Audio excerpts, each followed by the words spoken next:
Ohio. Jim Crow's on the line. It wants its playbook back.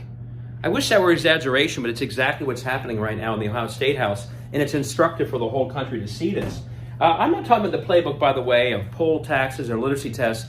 I'm talking about the Jim Crow segregationist playbook after black voters began to register and vote in big numbers in the civil rights era. They didn't quit. They actually started changing the rules and shifting power to lock that electorate out. How did they do this? A couple examples.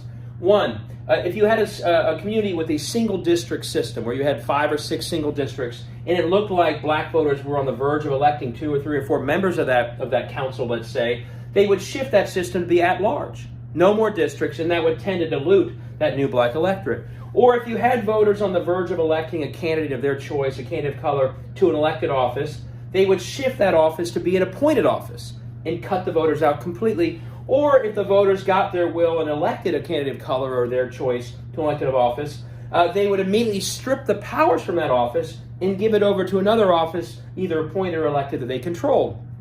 Now, the Voting Rights Act actually stopped all these tactics, but this is exactly what folks and Republicans in particular are doing in Ohio right now. Now, I'm sure wondering, well, didn't Ohio Republicans have a big night a couple weeks ago? Why would they need to do this? Well, they did not have a big night on the Ohio School Board. They've been engaging in culture war nonsense on that school board for a year, and Democrats won because of it, and the voters punished Republicans and gave Democrats a 7 out of 11 control of the elected members of this board. Did Republicans think, well, we better change our tactics and our policies? No, they are doing what the Southern segregationists did. They are running right now as fast as they can to take most of the power of this state school board that's now in the hands of Democrats and give it to the Republican governor. Egregious, right?